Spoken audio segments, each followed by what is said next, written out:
تذكر يوما كنت تعانق دمعة الفكر تناجي الله في صبر وترجو رحمة تسري. الحمد لله نحمده ونستعينه ونستغفره ونؤمن به ونتوكل عليه ونعوذ بالله من شرور أنفسنا ومن سيئات أعمالنا من يهده الله فلا مضل له ونشهد أن لا إله إلا الله ونشهد أن محمدا عبده ورسوله فأعوذ بالله من الشيطان الرجيم بسم الله الرحمن الرحيم قل هذه سبيلي أدعو إلى الله على بصيرة أنا ومن اتبعني اللهم صل على محمد النبي الأمي وعلى آله وسلم تسليما صدق الله العظيم. قریب قریب آ جائے ساتھی کہ اللہ تعالیٰ کے نبی صلی اللہ علیہ وسلم کی حدیث کا مفہوم ہے کہ دین کا تذکرہ ہوتا ہے، فرشتے مجلس کو گھیرتے ہیں، آواز کو نہیں گھیرتے. آواز تو اگر یہاں سے وائر پہنچاؤ تو قلعہ مسجد میں بھی آواز پہنچ جائیں گے. تو فرشتے مجلس کو گھیرتے اور مجلس کی اختتام پر اللہ کی طرف سے فرشتہ آواز لگاتا ہے کہ مجلس میں بیٹھنے والوں، اللہ نے تمہاری بخشش کر دی، گناہوں کو نیکیوں میں بدل دیا. اس لیے جب بھی کہیں دین کا تذکرہ ہو، دین کی مجلس لگے تو جڑ کر بیٹھ، جم کر بیٹھ. صحابہ ایسی مجلسوں کے اندر جڑ کر بیٹھتے تھے، جم کر بیٹھتے تھے. بات وہی ہوتی ہے اللہ اس کے رسول کی. لیکن میرے بھائیو بزرگ دوستو، عظمت کے ساتھ میں اگر سنی جائے تو اللہ عمل کی توفیق دیتا ہے. اگر عظمت سے نہ سنی جائے، یہ تو بولے ہم نے سنے تھے، وہ مولانا نے بھی ایسے ہی بولے تھے. علماء فرماتے ہیں کہ جس بات کو سن کر عمل کی نیت نہ ہو وہ کانوں کی عیاشی ہے، اور اس کی سنی ہوئی بات کا بھی اس کو حساب دینا پڑے گا. میں نے سنا تھا، بولے بہت اچھا بیان کرتے ہو مولانا، لیکن بات میرے دوستو اچھی اور بری نہیں، بات اللہ اس کے رسول کی ہے، اور اللہ اس کے رسول کی بات عمل کے لیے ہوتی ہے. صحابہ کرام رضی اللہ عنہم اجمعین سنتے تھے اور عمل کرتے تھے. سن کے زندگی کے اندر عمل اتنا آ گیا تھا کہ ساری کمیاں ختم ہو گئی تھی. ورنہ ایمان قبول کرنے کے پہلے صحابہ کرام رضی اللہ عنہم اجمعین کی زندگی ایسی تھی کہ کوئی ان پہ حکومت کرنے کے لیے تیار نہیں تھا. وہ اگر واقعات ان کی تواریخ پڑھیں گے تو ایسی قوم کا کہ انسان نہیں، انسان کی شکل میں کچھ اور مخلوق ہو، ایسا تصور ہم کریں گے. لیکن میرے دوستو، انہی لوگوں نے جب ایمان کی محنتوں کو کیا، اللہ کے نبی صلی اللہ علیہ وسلم کی بات کو سنا، جتنی اللہ کی طرف سے احکامات آئے ان پر عمل کیا، تو اللہ نے پھر ان کے ناموں کے آگے رضا کے پروانے لگائے. وہ بھی انسان تھے، ہم بھی انسان ہیں. ان کی دو آنکھیں تھے، ہمارے بھی دو آنکھیں ہیں. جیسا قد ان کا ویسا قد ہمارا، کوئی الگ شکل نہیں تھی. لیکن میرے دوستو، زندگی کے اندر عمل تھا، زندگی کے اندر محنت تھی. اس محنت کی وجہ سے انسان بنے، اس محنت کی وجہ سے انسان بنے. اور اگر ہم نے محنت نہیں کی میرے دوستو، تو ہم ظاہری اعتبار سے تو انسان رہیں گے، لیکن اندرونی اعتبار سے جانوروں کی صفات ہمارے اندر پیدا ہوگی. جانوروں کی صفت کیا؟ درندے کی صفت کیا رہتی؟ ایک شیر کی، ایک چیتے کی. میرا پیٹ بھر جائے، سامنے والے کا کچھ بھی ہو.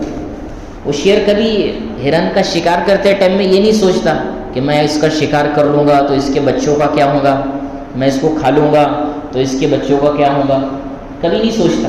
کوئی شکار کرنے والا جانور کبھی نہیں سوچتا. درندے کی صفت، میرا پیٹ بھر جائے، سامنے والے کا کچھ بھی ہو.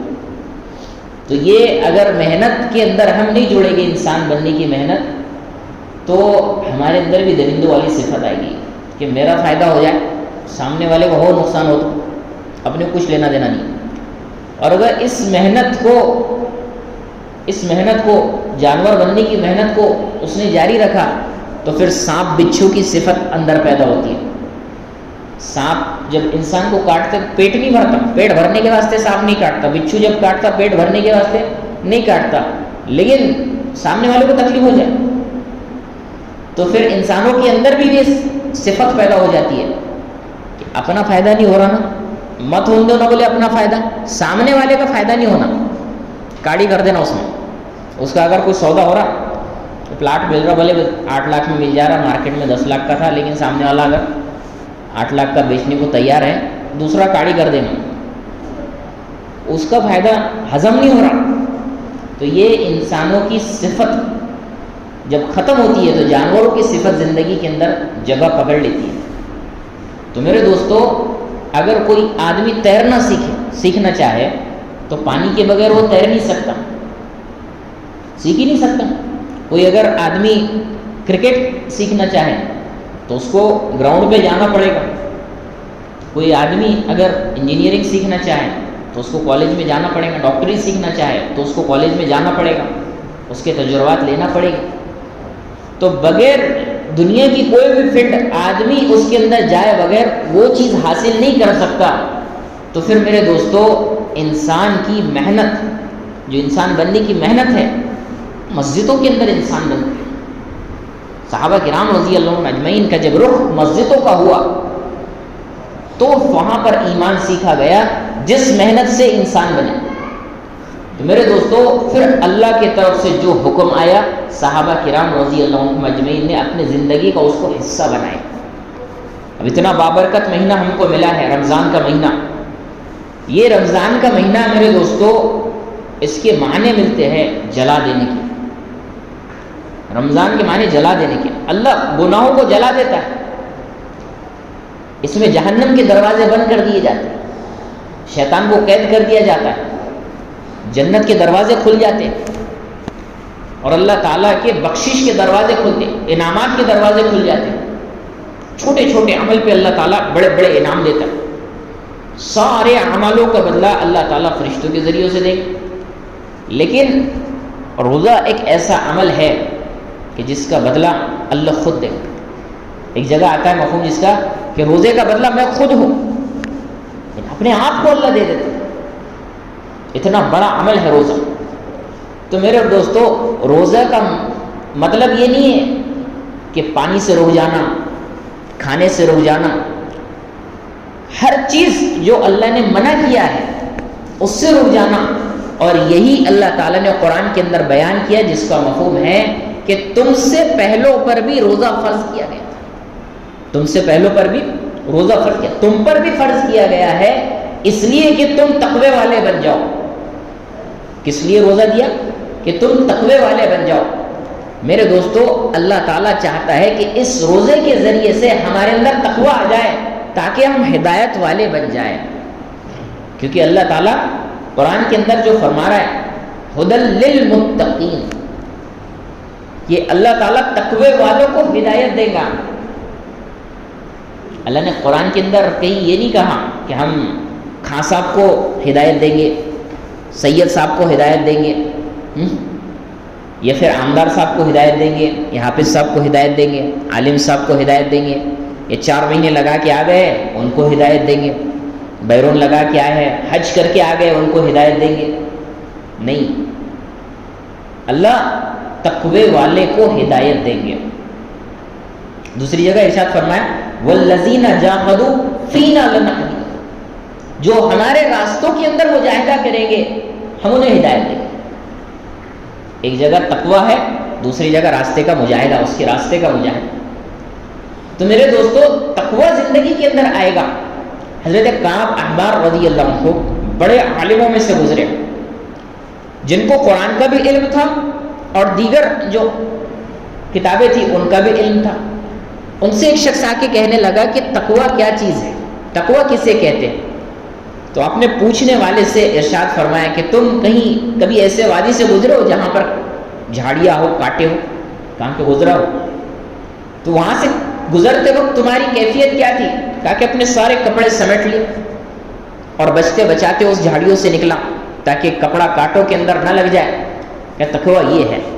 یہ جب تم گناہ کے راستے سے چلو تو اپنے آپ کو ایسا بچا لو، اپنے آپ کو ایسا بچا لو کہ کوئی گناہ کا دھبا تمہارے اوپر نہ لگے، تمہاری آنکھ غلط نہ دیکھے، تمہارا کان غلط نہ سنے، تمہاری زبان غلط نہ بولے، تمہارا ہاتھ غلط نہ پکڑے، تمہارا پیر غلط راستے پہ نہ چلے، تمہارے دل کے اندر غلط خیال پیدا نہ ہو، تمہاری دماغ کے اندر غلط خیال پیدا نہ ہو۔ میرے دوستو، تو روزے سے یہ بات چاہی جا رہی ہے کہ اللہ نے جس چیز کو کہا ہے اس چیز کو کرنا، اور جس چیز سے منع کیا ہے اس چیز سے رک جانا۔ اللہ نے جس چیز کو کہنے کا کہا ہے، علماء فرماتے ہیں، حدیث کے اندر آتا ہے مفہوم جس کا، کہ ایمان برتن کے مانند ہے، ایمان برتن کے مانند ہے، اور جتنا بڑا برتن رہے گا اس کے اندر اتنا عمل آئے گا۔ اگر کوئی انسان 1 لیٹر کا برتن لے کے دودھ والے کے پاس میں جائے اور کہا کہ اس میں 10 لیٹر دودھ ڈال دو، پہلے دودھ والا سمجھائے گا اگر خیر خواہ ہوگا تو، ارے بھائی یہ 10 لیٹر کا برتن نہیں 1 لیٹر کا برتن ہے، اس میں 10 لیٹر دودھ نہیں آئے گا۔ تو اگر کوئی انسان اس سے جھگڑا کرنا شروع کر دے تو پیسے میرے ہیں، تیرے کو کیا کرنے کا، تیرے کو میں 10 لیٹر دودھ ڈالنے کا بول رہا ہوں۔ اب وہ دودھ اگر ڈال بھی دے تو 10 لیٹر دودھ اس میں بیٹھے گا نہیں، اگر یہ پیسے بھی پورے دے رہا تو 10 لیٹر اس میں دودھ بیٹھے گا نہیں، 9 لیٹر نیچے چلے گئے، 1 لیٹر اس کے برتن میں آیا۔ تو میرے دوستو، جب ہمارا برتن جمعے والا ہے تو ہم 5 ٹائم کی نماز کیسے پڑھ سکتے ہیں؟ ہمارا برتن اگر عید والا ہے تو ہم جمعے پر کیسے آ سکتے ہیں؟ ہمارا اگر 5 ٹائم والا برتن ہے تو ہم تہجد پہ کیسے آ سکتے ہیں؟ تو جتنا برتن اتنا عمل۔ صحابہ کرام رضی اللہ عنہم اجمعین نے یہ برتن کو اتنا بڑا کیا تھا کہ اللہ کی طرف سے جو حکم اترتا تھا، صحابہ کرام رضی اللہ عنہم اجمعین وہ ہر حکم پر کھڑے ہو جاتے تھے۔ تہجد شوق تھا صحابہ کا، روزہ شوق تھا۔ حضرت علی رضی اللہ عنہ سب سے زیادہ پسند کیا ہے کہ گرمیوں کا روزہ، سب سے زیادہ پسند کیا ہے؟ گرمیوں کا روزہ، کہ جس میں پیاس لگ رہی ہے، اس کی لذت مل رہی ہے، تو گرمیوں کا روزہ حضرت علی کو پسند تھا۔ اور ہم کو وہ روزہ سہولت کا لگتا، یہاں پہ بولے ابر بھی آ گیا، ٹھنڈی ہوا بھی چل رہی، پانی بھی آ رہا ہوں، کچھ روزہ معلوم نہیں پڑ رہا، سہولت والی چیزیں ہم تلاش کرتے ہیں۔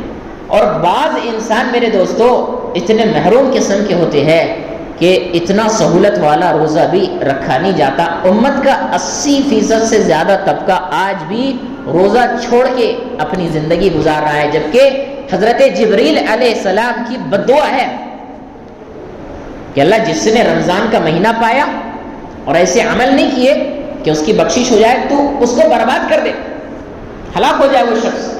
اور اس بددعا پہ میرے دوستو آمین ہے رسول اللہ صلی اللہ علیہ وسلم کی، پہلے مقرر فرشتے کی بددعا اور اس پر رسول اللہ صلی اللہ علیہ وسلم کی آمین۔ 4 بددعائیں کی ہے لیکن جبریل علیہ السلام نے، اور چاروں پر اللہ کے نبی صلی اللہ علیہ وسلم نے آمین کہی ہے، جس میں سے ایک یہ بھی ہے کہ جس نے رمضان کا مہینہ پایا اور اپنے آپ کی بخشش نہ کروا لی، اپنے آپ کو تقوی پہ نہیں لایا، اپنے آپ کو روزے پہ نہیں لایا، اپنے آپ کو اعمال پہ نہیں لایا، اپنے آپ کو قرآن کی تلاوت پہ نہیں لایا۔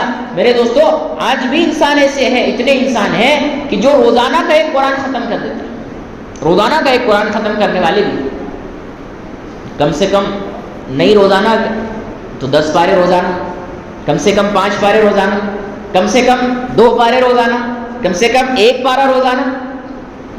اور اگر یہ بھی نہیں ہے،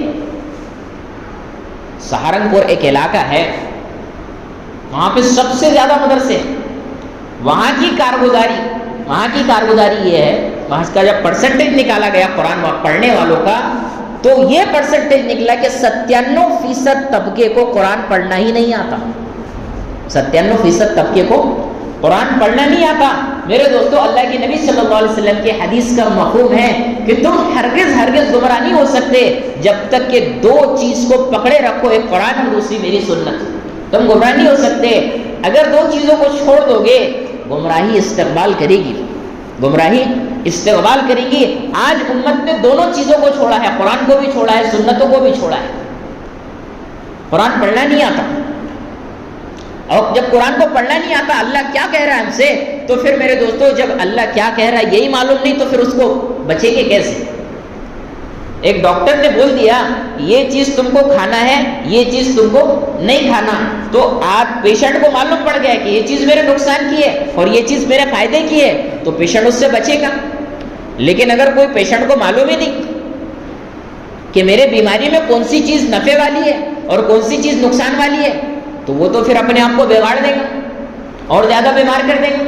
تو جب ہم کو معلوم ہی نہیں کہ اللہ ہم سے کیا کہہ رہا ہے، تو پھر تو ہم تو اس پہ عمل کریں گے نہیں، ہم اس پہ عمل کریں گے نہیں۔ تو میرے دوستو، وہ قرآن جس کو اللہ کے نبی صلی اللہ علیہ وسلم نے کہا ہے کہ جب تک کہ قرآن اور میری سنت کو پکڑے رہو گے تم گمراہ نہیں ہو سکتے۔ صحابہ کرام رضی اللہ عنہم اجمعین نے میرے دوستو ایسا قرآن کو زندگی کے اندر اتارا تھا، چلتا پھرتا قرآن، چلتا پھرتا قرآن۔ اما عائشہ رضی اللہ عنہا کے پاس میں چند لوگ آئے کہ رسول اللہ صلی اللہ علیہ وسلم کی زندگی بتائیں کہ تم قرآن نہیں پڑھتے، قرآن نہیں پڑھتے، کہ قرآن اللہ کے نبی صلی اللہ علیہ وسلم کی زندگی ہے، اور صحابہ نے وہ زندگی کو کاپی کیا تھا، صحابہ نے وہ زندگی کو اختیار کیا تھا، کیونکہ قرآن کہہ رہا ہے قل ان کنتم تحبون اللہ فاتبعونی، کہ نبی جی مفہوم اس کا کہ ان سے کہہ دیجئے کہ اگر مجھ سے محبت کا دعویٰ کرتے ہیں، یعنی اللہ کی محبت کا دعویٰ آپ کی امت کر رہی ہے، تو یہ پھر آپ کی اتباع کرے۔ اتباع میں علماء نے فرمایا کہ ہر چیز کی اب اتباع کرنا پڑے گا۔ رسول اللہ صلی اللہ علیہ وسلم نے دیکھا کیسا ہے، رسول اللہ صلی اللہ علیہ وسلم نے لباس کیسا پہنا ہے، رسول اللہ صلی اللہ علیہ وسلم نے اپنی گھر والوں کے ساتھ میں زندگی کیسے بتائی ہے، مسجد کی زندگی کیسی تھی، گھر والوں کی زندگی کیسی تھی، اللہ کے راستے کی زندگی کیسی تھی، مال آنے پر زندگی تھی کیسی تھی، مال جانے کے بعد زندگی کیسی تھی، مال آنے کے بعد زندگی کیسی تھی، اور کھانا ملنے کے بعد کی زندگی کیا تھی، کھانا نہیں ملنے کے بعد کی زندگی کیا تھی، وہ ساری کی ساری زندگی رسول اللہ صلی اللہ علیہ وسلم کی صحابہ کرام رضی اللہ عنہم اجمعین نے کاپی کر لی تھی۔ تو پھر کیا تھا، یحببکم اللہ، کہ اگر یہ آپ کی اتباع کریں گے تو میں ان سے محبت کروں گا، اور اگر میں ان سے محبت کر لوں گا تو پھر یہ ناکام نہیں ہو سکتے، کوئی ان کو پریشان نہیں کر سکتا۔ میرے دوستو، صحابہ کرام رضی اللہ عنہم اجمعین نے چلہ نہیں لگائے، 4 مہینے نہیں لگائے۔ آج بہت سارے لوگ اشکال بھی کرتے نا کہ کہاں صحابہ نے چلہ لگائے، کہاں سے ثابت ہے، کہاں سے بیرون لگائے، کہاں سے ثابت ہے؟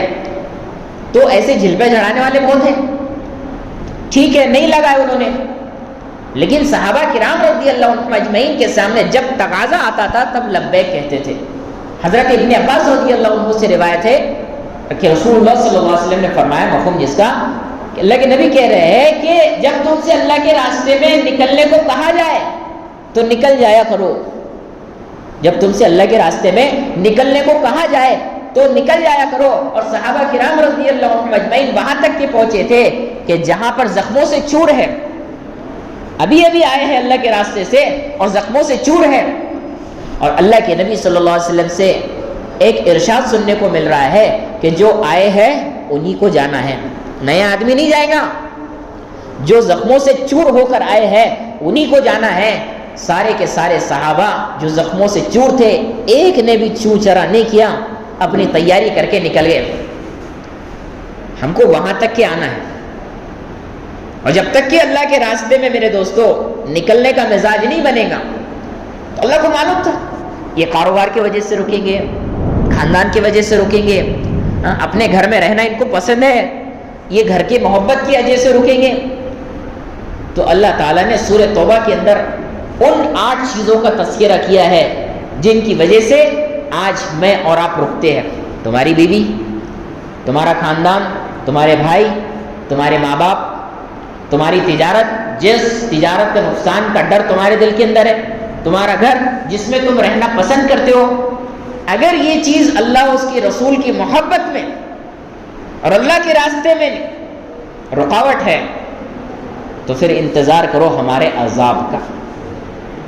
اور اللہ کے عذاب کچھ ایسے نہیں کہ آسمان سے اللہ آگ برسا دے گا، کہ زمین سے اللہ زلزلے کو نکال دے گا، یا سمندر بے قابو ہو کے ہم کو ڈبو دے گا۔ اللہ کے عذاب کی مختلف شکلیں ہیں۔ اذان ہوگی، مسجد میں آنے کی توفیق اللہ چھین لے گا۔ رمضان کا مہینہ آئے گا، روزہ رکھنے کی توفیق اللہ چھین لے گا۔ اللہ کے نبی صلی اللہ علیہ وسلم کی سنتوں کو زندگی کے اندر اتارنے کی توفیق اللہ چھین لے گا۔ مال آئے گا پاس میں، لیکن کسی غریب کا درد دل کے اندر داخل نہیں ہونے دے گا، یہ مال اس کو برباد کر دے گا کہ بھائی کا درد نہیں، بہن کا درد نہیں، پڑوسی کا درد نہیں، کہ پڑوسی بھوک سے بےتاب ہے اور یہ اس کے کھانے کے اندر 10 قسم کے پکوان بن رہے ہیں۔ یہ تو غم خواری کا مہینہ اللہ نے دیا ہے، رمضان کا مہینہ، کہ بھوک کیا رہتی ہے یہ پتہ تو کرو۔ آج میرے دوستو کتنے لوگ بھوکے سو جاتے اور کتنے لوگ اپنا بچا ہوا اناج زمین پہ پھینک دیتے، اور فریج نے تو پہلے بخیل بنا دیا۔ پہلے کھانا بچتا تھا تو پڑوسی کے وہاں پر دے دیا کرتے تھے، لیکن اب یہ فریج نے بخیل بنا دیا۔ بریانی بچ گئی، چلو صبح کھائیں گے، پلاؤ بچ گیا صبح کھائیں گے، قورمہ بچ گیا صبح کھائیں گے، اور اس سے آگے وہ جو قربانی ہوتی ہے، اب آئیں گا قربانی کا مہینہ، پہیے بولے نپٹا دو اندر، کلیجی اندر رکھ دو، اچھا پورا فریج کو سٹور کر دو، اور بچے کو جو چھچڑے آپ بانٹ دو بولے۔ ایک صحابی رضی اللہ عنہ کے پاس میں ایک آیا کہ چند لوگوں کا گزر پانی پر ہو رہا ہے، کھانے کا انتظام ان کے لیے نہیں ہو رہا، تو اپنے اونٹ کو ذبح کرنے کا حکم دیا کہ کوئی ہے اس کو ذبح کر دے، اور ذبح کرنے کے بعد میں یہ کہا کہ جتنے گھر پانی پر چل رہے ہیں ان کو سب کو شمار کرو، اور ایک میرا بھی گھر اس میں شمار کر دو، اور سب کو تقسیم کرو، میرے گھر بھی اتنا ہی آئے جتنا دوسروں کے گھر پہ جائے۔ یہ نہیں کہ گوٹ میرا ہے تو پہیے میرے یہاں پر بھیج دینا، اور بھیجا میرے یہاں پر بھیج دینا، کلیجے میرے یہاں پر بھیج دینا، اور باقی کیا سب ان کو دینا، کہ نہیں، جتنا سب پر تقسیم ہوگا اتنا ہی مجھے دینا۔ آج مزاج ہے قربانیوں کا، جب قربانی دیتے تو ایسا مزاج ہوتا، چوکھا مال اندر، چھچڑا مال باہر۔ میرے دوستو یہ بخل کی علامت ہے۔ بخیل اللہ کا دوست نہیں بن سکتا، بخیل اگر الٹا لٹک کر بھی عبادت کرے تو اللہ کا دوست نہیں بن سکتا۔ صحابہ کرام رضی اللہ عنہم اجمعین کے اندر سخاوت کوٹ کے بھری گئی تھی، اور میرے دوستو اتنی سخاوت تھی کہ مہمان گھر کے اندر آیا ہے، اللہ کے نبی صلی اللہ علیہ وسلم نے ایک مہمانی کا دعوت کا انتظام کرنے کے واسطے ایک انصاری صحابی کو بول دیا، اس کی ایک رات کی مہمانی کون کرے گا؟ ایک انصاری اٹھے، کہ یا رسول اللہ میں کروں گا اس کی مہمانی۔ گھر پر لے کے گئے اور گھر پر بیوی سے کہنے لگے کہ یہ رسول اللہ صلی اللہ علیہ وسلم کا مہمان ہے، اس کے اکرام میں کوئی کمی نہ کرنا، کوئی چیز چھپا کے نہیں رکھنا۔ تو بیوی کہنے لگی بچوں کے واسطے تھوڑا سا ہے، باقی گھر میں کچھ بھی نہیں ہے، اپن دونوں بھی نہیں کھا سکتے، صرف بچے کھا سکتے ہیں۔ تو صحابی بیوی سے مشورہ کرنے لگے کہ بچوں کو بھوکا سلا دو، بچوں کو بہلا کر بھوکا سلا دو، اور جب ہم مہمان کے ساتھ میں بیٹھیں گے تو چراغ بجھا دینا، مہمان کھانا کھا لیں گا تب تک کہ چراغ مت جلانا۔ چنانچہ ویسے ہی کیا گیا، بچوں کو بھوکا سلا دیے، خود میاں بیوی بھوکے رہے، اور مہمان نے کھانا کھایا۔ اللہ کے نبی صلی اللہ علیہ وسلم پر آیت اتر گئی مہمان کے اکرام کی وجہ سے۔ اللہ کے نبی کے پاس میں جب صحابی آئے تو اللہ کے نبی بشارت سنا رہے ہیں کہ رات کا تمہارا مہمان کے ساتھ کا برتاؤ اللہ کو بہت پسند آیا۔ شان کے اندر اللہ نے قرآن کی آیت اتار دی۔ آج ہے مزاج، آج تو مہمان کو دیکھ کے منہ چڑھاتے، یہاں پہ تو بولے چوہے پھارکٹے مانگ رہے ہیں، کہاں سے آ گئے یہ؟ زبان سے بولتا ارے آؤ بہت اچھا کرے تم نے آ گئے، دل میں بولتا کہ اب گوشت لانا پڑے گا، یہ لانا پڑے گا، یار کتنا خرچہ ہو رہا ہے۔ تو میرے دوستو یہ مزاج ہمارا اس لیے بنا کہ ہم ایمان کی محنتوں کے اندر نہیں ہے، ہم ایمان کی محنتوں کے اندر آئیں گے، ایمان کی محنتیں ہم کو سخی بنائیں گی، ایمان کی محنتیں اللہ کی محبت پہ لائے گی، ایمان کی محنتیں سنتوں پہ لائے گی، ایمان کی محنتیں آخرت کی طلب پہ لائے گی، ایمان کی محنتیں جنتوں کو شوق دلائیں گی۔ آج میرے دوستو ایمان کی محنت نہ ہونے کی وجہ سے دنیا کی محبت ہے، اور دنیا کی محبت ہر خطا کی جڑ ہے۔ اللہ نے جب دنیا بنایا تھا اسی دن اعلان کر دیا تھا کہ جو تیری طلب میں آئے اس کو اپنے پیچھے دوڑا، اور جو میری طلب میں آ جائے تو اس کی غلام بن جائے۔ جتنی اللہ کی مخلوقات ہے وہ ساری کی ساری مخلوقات میں دنیا بھی ایک مخلوق ہے، اللہ کے نزدیک دنیا سے ذلیل مخلوق کوئی نہیں ہے۔ آسمان والوں کی نگاہ میں یہ آدمی سب سے ذلیل سمجھا جاتا ہے جو دنیا سے محبت کرتا ہے۔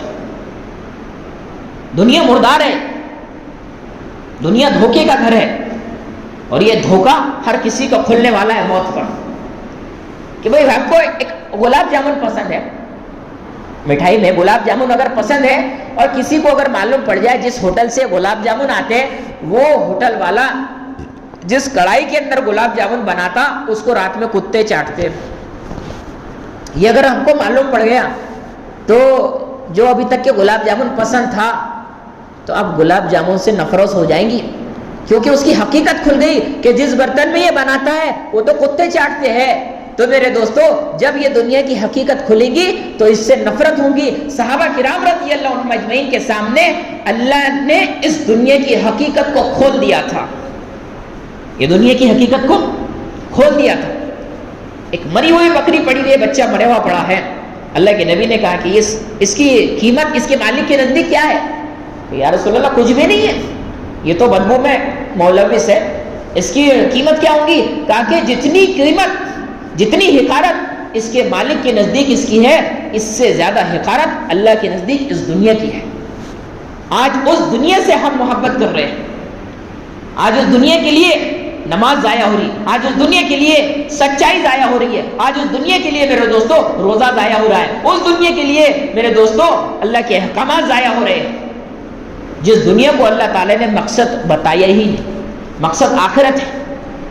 میرے دوستو اگر کوئی آدمی اپنا مہمانی کا انتظام بیت الخلا کے اندر کر دے تو ناشتہ بھی میں بیت الخلا میں کروں گا، کھانا بھی میں بیت الخلا میں کھاؤں گا، تو ہم لوگ اس کو بولیں گے کہ یہ حاجی صاحب کے 8 آنے گر گئے، اس کو جلدی سے بتاؤ دوا خانے کے اندر، یہ ناگپور میں لے جاؤ، پاگل خانوں کے یہاں پر یہ سنڈاس کے اندر کھانا کھا رہے، سنڈاس کے اندر سارے عیش و آرام پورے کر رہے۔ تو میرے دوستو یہ تو بیت الخلا ہی ہے نا۔ آدم علیہ السلام کو جب وہ بیت الخلا کی شکایت آ گئی تھی تو جنت تو پاک تھی، وہاں پر اللہ تعالیٰ نے ٹوائلٹ بنائی نہیں، تو اللہ نے بھیجا کہاں پر؟ یہ دنیا کے اندر جاؤ۔ اس دنیا سے آج میں اور محبت کر رہے ہیں۔ میرے دوستو یہ رمضان کا مہینہ ملا ہے، اللہ سے جڑنے کا مہینہ ہے، اس مہینے کی وجہ سے ہم اللہ سے جڑ سکتے ہیں، روزے کا بدلہ اللہ ہے۔ تو میرے دوستو یہ مہینے میں ہم کو اللہ مل سکتا ہے، ہماری عبادت قبول ہو سکتی ہے، ہماری توبہ قبول ہو سکتی ہے۔ میرے دوستو یہ مہینے کو غنیمت سمجھو کہ ہم کو یہ رمضان کا مہینہ مل گیا۔ اللہ کے نبی تو شعبان سے دعائیں کرتے تھے کہ اللہ ہمارے شعبان میں برکت دے، ہمارے رجب میں برکت دے اور ہم کو رمضان مہینے تک کے پہنچا۔ یہ اللہ کے نبی کی شعبان سے دعائیں رہتی تھی، اور ہمارے کو یہ اللہ نے موقع دے دیا، یہ مہینہ دے دیا، اگر ہم اس کی قدر نہ کریں تو۔ ایسے مبارک مہینے کے اندر بھی 4 طبقے ایسے ہیں کہ ایسے مبارک مہینے کے اندر بھی ان 4 طبقوں کی بخشش نہیں ہوتی۔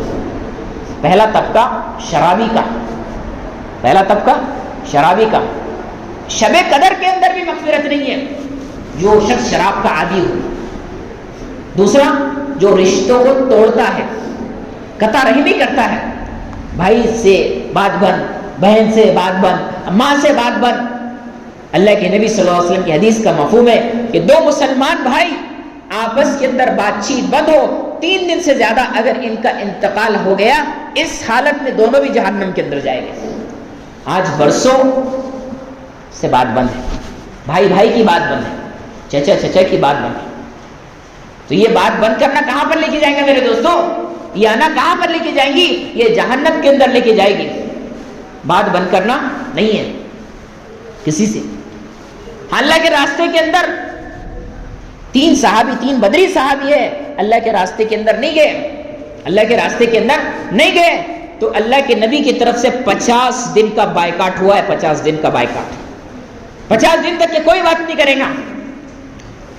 جو نبی علیہ السلام فرما رہے ہیں کہ 3 دن سے مسلمان سے بات بند کرنا نہیں ہے، اللہ کے راستے میں نہ گئے تو اللہ کے نبی کا وہ عتاب اترا کہ 50 دن تک کے بات بند کرنے کا حکم اللہ کی طرف سے جاری ہوا ہے۔ 50 دن کے بعد میں توبہ قبول ہوئی ہے۔ اسی جگہ تبوک میں اللہ کے نبی جا رہے ہیں، اللہ کے نبی صلی اللہ علیہ وسلم دعا کر رہے ہیں، جبریل علیہ السلام آئے کہ یا رسول اللہ کہہ رہے کہ آپ کی دعا قبول نہیں ہوگی۔ کس کی دعا؟ رسول اللہ صلی اللہ علیہ وسلم جو سارے انبیاء کے سردار ہیں، سارے انبیاء کے سردار ہیں، جن کے صدقے میں کائنات کو وجود بخشا گیا، جن کے صدقے میں میرے دوستو ایک ایک چیز بنائی گئی، میں آپ جو نظر آ رہے ہیں وہ میرے آپ کے نبی کے صدقے توفیل میں نظر آ رہے ہیں۔ ایسے نبی دعا کر رہے ہیں، اور آمین کہنے والے کون ہیں؟ حضرت ابو بکر صدیق رضی اللہ عنہ، جن کو جنت کے 8 دروازوں سے مرحبا کی آواز آئے گی، وہ آمین کہنے والے حضرت ابو بکر ہے، آمین کہنے والے حضرت عمر ہے، جن کے بارے میں اللہ کے نبی صلی اللہ علیہ وسلم نے کہا کہ اگر میرے بعد نبوت کا سلسلہ جاری ہوتا تو حضرت عمر نبی بنائے جاتے۔ 17، 18 یا 21 مقامات ایسے ہیں کہ حضرت عمر رضی اللہ عنہ نے جو رائے دی اللہ نے اس کو قرآن بنا دیا، کہ جس کی رائے کو اللہ تعالیٰ قرآن بنا دے ایسا شخص آمین کہنے کے واسطے موجود ہے۔ حضرت علی رضی اللہ عنہ، جن کے بارے میں اللہ کے نبی کہہ رہے ہیں کہ علی تجھے بشارت ہو جنت میں میرے مکان کے سامنے تیرا مکان رہے گا، ایسے حضرت علی آمین کہنے والے ہیں۔ حضرت عثمان ہیں جن سے فرشتے حیا کرتے ہیں، ایسے حضرت عثمان اس دعا پر آمین کہنے والے ہیں۔ اور اللہ کی طرف سے کیا آواز آ رہی؟ حضرت جبریل علیہ السلام کیا پیغام لے کے آ رہے ہیں کہ اللہ کہہ رہے ہیں کہ آپ کی دعا ہم قبول نہیں کریں گے۔ رسول اللہ صلی اللہ علیہ وسلم نے کہا کیا وجہ ہے جبریل؟ کہا کہ اس مجمع کے اندر 2 صحابی ہے، 2 صحابی جن کی آپس کے اندر بات چیت بند ہے، 2 صحابی ہے آپس کے اندر بات چیت بند ہے۔